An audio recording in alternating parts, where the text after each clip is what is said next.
Hello, আমি Sanju. Sorry, আবার এই ইন্ট্রোটা দিলাম। একটা ভালো ইন্ট্রো বুঝতে পারছি না কী দেবো। যাই হোক, প্রথমেই আমার বাংলাদেশি যারা সাবস্ক্রাইবার রয়েছে তাদের অনেক অনেক ধন্যবাদ। কারণ তারা আমাকে ফেসবুকে মেসেজ করে অনেক ইনফরমেশান দিয়েছে। তো আমি এই ভিডিওতে এই ইনফরমেশানগুলো দেব। আজকে তুফান রিলিজ করে গেছে, তুফান কীরকম রেসপন্স পাচ্ছে, কীরকম চলছে এই বিষয়ে কথা বলবো। আর ভেতরকার যে ফুটেজগুলো সেগুলো তারা দিতে পারছে না, কারণ সিনেমার পাইরেসি, মানে পাইরেসিকে আটকানোর জন্য অনেক চেষ্টা করেছে। দেখুন, একটা কথা বলি, তার আগে বলে রাখি, ফেসবুকে আপনারাও আসতে পারেন। যারা এখনও আমার সঙ্গে জুড়েন নাই, ফেসবুকে চলে আসুন, সঞ্জু স্টেশন, সেম নামেই রয়েছে, ডেসক্রিপশানে লিঙ্ক দিয়ে দেবো। তো ব্যাপার হচ্ছে, তুফান একটা বাংলা সিনেমা। মানে আমি কেন বলছি বাংলা সিনেমা, কারণ সবাই তো জানি বাংলা সিনেমা। তুফান একটা বাংলা সিনেমা। বাংলা সিনেমা দেখার জন্য বাঙালি দর্শক এই ধরনের আগ্রহ আমার লাস্ট 10 বছরে আমি দেখিনি, সত্যি কথা বলতে। একটা সময় ছিল যখন আমাদের এখানকার জিৎ দেব, তাদের সিনেমা জোশ, তারপর আই লাভ ইউ, প্রেমের কাহিনী, আওয়ারা, এই ধরনের সিনেমাগুলো চলতো তখন।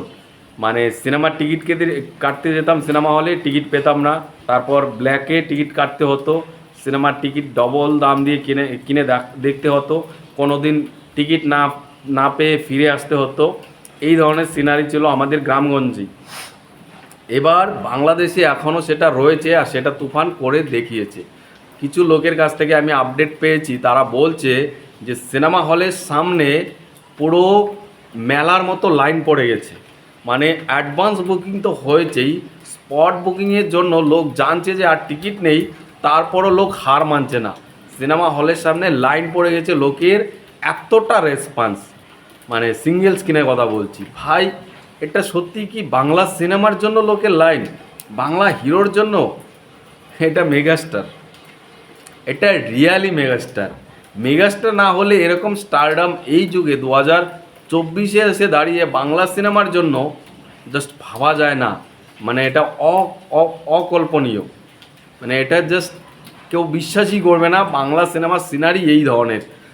মানে পুরো বাংলাদেশে 123টি হলে মুক্তি পেয়েছে, যদি হল সংখ্যার নিরিখে খুবই কম। আমাদের এখানে এখনও বাংলা সিনেমা ম্যাক্সিমাম 150+ সিনেমা হলে মুক্তি পায়, সেখানে বাংলাদেশে মাত্র 123টি হলে মুক্তি পেয়েছে। তবে মজার ব্যাপার হলো, প্রত্যেকটা সিঙ্গেল স্ক্রিন হাউসফুল। আমাদের এখানে সিঙ্গেল স্ক্রিন এখন ধুঁকছে, বাংলা সিনেমার জন্য ধুঁকছে। আর সেখানে বাংলা সিনেমা আমাকে বলছে যে অনেকেই, যে গুদাম ঘরের মতো সিনেমা হল, মানে বসে দেখা যায় না, ফ্যান নেই ভালোভাবে, যে পর্দাগুলো সেগুলো ভালোভাবে লাইট হয় না, ভালোভাবে চলে না, তারপরও গরমের মধ্যে বসে লোক আরামসে দেখছে, পাগল হয়ে দেখছে, হুমড়ি খেয়ে দেখছে। মানে ভাবুন, বাংলা সিনেমার জন্য এই হাল। আর ওখানকার মাল্টিপ্লেক্স সম্ভবত খুব ভালো এবং গুণগত মাল্টিপ্লেক্স, আমার জানা মতে মাত্র 20টি, এর এক্সট্রা কিছু রয়েছে, বাট 20টি খুবই ভালো মাল্টিপ্লেক্স। ওগুলোতে তুফানের শো অনেক ডাবল করে দেওয়া হয়েছে এবং ব্যাপক রেসপন্স, ব্যাপক। অনলাইনে যে টিকিট কেটেছে সেটা অনলাইনেই মানে শেষ, ওখানে আপনি লাইন দিয়েও টিকিট পাবেন না, মানে অনলাইনেই বুকিং হয়ে গেছে, স্পট বুকিংয়ের কোনো অপশনই নেই। কিছু যদি রাখে সেগুলো তো ভাই মানে টিকিট কাউন্টার খোলার সাথে সাথেই শেষ। ভাই আমি হতাশ হয়ে গেছি, হতাশ না কি বলবো, আমি অবাক হয়ে গেছি। মানে বাংলা সিনেমা দেখার জন্য লোকের এত ভিড়। এই সিনেমা আমি একটা ভিডিওতে কিছুক্ষণ আগে বলেছিলাম যে অনেকে ধারণা করছিল যে প্রথম দিনে 2 কোটি টাকা বিজনেস করতে পারে। এবার যা ধারণা আসছে, এটা 2.5 কোটি থেকে 3 কোটি টাকা প্রথম দিন করতে পারে, মানে ওপেনিং ডে। আমাদের কলকাতাতে এখন যদি 2 কোটি বা 3 কোটি টাকা বিজনেস করতে হয়, তাহলে কোনো সিনেমা সেটা 2 সপ্তাহ 3 সপ্তাহ লেগে যায়, বা কোনো সিনেমার লাইফ টাইম কালেকশন এটা হয়। আর সেটা ওপেনিং ডেতে মাত্র 123টা হল নিয়ে। এখন অনেকেই বলবেন ভাই হিসাব মেলান তো কী করে সম্ভব। এখন কথা বলি, ধরুন মোটামুটি ভালো মাল্টিপ্লেক্স এবং খারাপ মাল্টিপ্লেক্স মিলিয়ে, মানে মিডিয়াম মাল্টিপ্লেক্স মিলিয়ে ম্যাক্সিমাম 40টা মাল্টিপ্লেক্স রয়েছে বাংলাদেশে। আর তার মধ্যে 80টার মতো সিঙ্গেল স্ক্রিন রয়েছে। তো 80টা সিঙ্গেল স্ক্রিনে তো দিনে 3টা করে শো হয়। আমার জানা মতে দিনে 3টা শো, আরও বেশি ডিমান্ড থাকলে 4টা শো হয়। তো প্রত্যেকটা শো হাউসফুল, মানে সিঙ্গেল স্ক্রিনের কথা বলছি, সিঙ্গেল স্ক্রিনের হিসাবটা তারা বেশি পায় না, বাট প্রত্যেকটা শো হাউসফুল, যেটা হাই রেন্টাল দিয়ে অলরেডি তারা নিয়েছে, 10 লক্ষ টাকা দিয়েও নাকি নিয়েছে এই সিনেমা। তো সেখান থেকে প্রত্যেকটা শো হাউসফুল। মাল্টিপ্লেক্সে যদি চলে আসেন, 40টার মধ্যে 20টা মাল্টিপ্লেক্স 6টা 7টা করে শো চালাবে তুফানে, 6টা 7টা করে, মানে তারপরে যদি প্রত্যেকটাই হাউসফুল হয়, আরও যে বাকি 20টা রয়েছে সেগুলোতে 4টা 5টা শো চলবে। প্রত্যেকটা শো যদি হাউসফুল হয়, আপনি ভাবুন কতগুলো সিট থাকে মাল্টিপ্লেক্সে। তাহলে 3 কোটি টাকা কি খুব বেশি কঠিন হয়ে যাবে? 2.5-3 কোটি টাকা তো আরামসেই উঠে যাবে।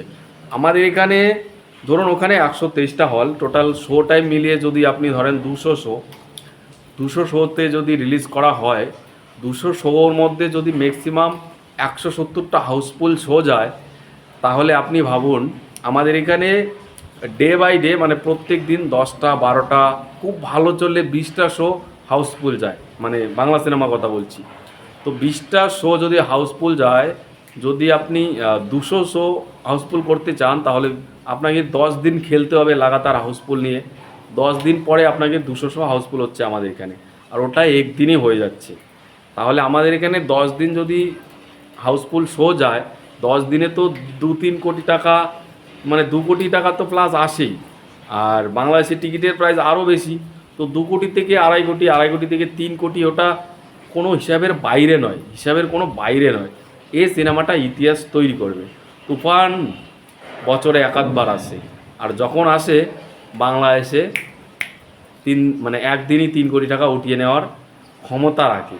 এই তুফান সিনেমা কিন্তু আমাদের এখানেও আসবে, ইন্টারন্যাশনালি রিলিজ করা হবে 28শে জুন আসবে। দেখার পালা বা দেখার মতো খবর হলেও, আমাদের এখানে তো রমকম কমার্শিয়াল মাস সিনেমা খুব একটা বেশি ওয়ার্ক করে না বাংলাগুলো। তো তুফান কি করে, কারণ বাংলাদেশে যে চূড়ান্ত লেভেলের হাই চলছে, রেসপন্স চলছে, সেটা তো মানে বলার কোনো ভাষা নেই যে একটা বাংলা সিনেমা দেখার জন্য বাঙালিরা এতটা উৎসাহ, এতটা আগ্রহী। আমাদের এখানে কীরকম চলে সেটা সব থেকে বড় প্রশ্ন।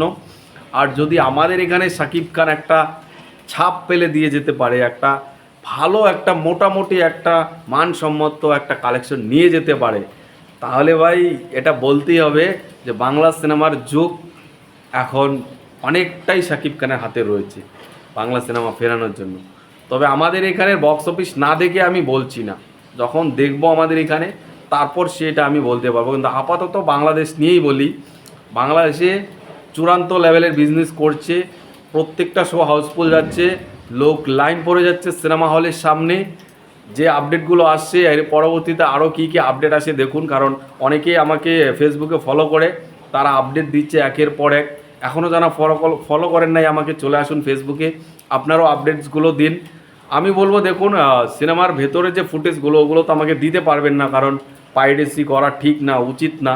বাট সিনেমা হলের বাইরে যে সিনারিগুলো, কোন সিনেমা হলে কীরকম লোক দেখছে, কীরকম হাউসফুল চলছে, এবং আপনারা পার্সোনাল যদি কোনো রিভিউ দিতে চান, যে যারা দর্শকরা দেখেছেন যে রিভিউ করব, তাহলে আপনারা আমাকে ভিডিও করে আমার ফেসবুকে আমাকে হোয়াটসঅ্যাপ নাম্বার চাইবেন, আমি হোয়াটসঅ্যাপ নাম্বার দিয়ে দেবো, সেখানে আমাকে পাঠাতে পারেন। আপনাদের নাম সহ আপনাদেরকে মেনশন করে, আপনাদেরকে ক্রেডিট দিয়ে সে ভিডিওগুলো দেবো আপলোড। এবং আপনারা যে কোনো বিষয়ে ফটো, ভিডিও, যে কোনো কিছু আমাকে ফেসবুকে দিয়ে আসুন। আমার ফেসবুকে সেম নামই রয়েছে, বারবার বলছি, সঞ্জু স্টেশন। আমি ডেসক্রিপশনে লিঙ্কও দিয়ে দিচ্ছি, যান গিয়ে ফলো করে দিন, আর আমাকে তুফানের আপডেট একের পর এক দিতে থাকেন। তো যাই হোক, তুফানের জয় জয়কার চলছে, বেশ ভালো লাগছে। বাংলা সিনেমা এতদিন পর এত ফুরফুরাভাবে চলছে। Best of love Shakib Khan, শাকিবিয়ান্স, আপনারা করে দেখিয়েছেন, আরও দেখান। আজকে জাস্ট শুরু, শেষটা অনেক ভালো হওয়া উচিত। যাই হোক, এটুকু বলবো, আর এখানেই শেষ করছি। টাটা।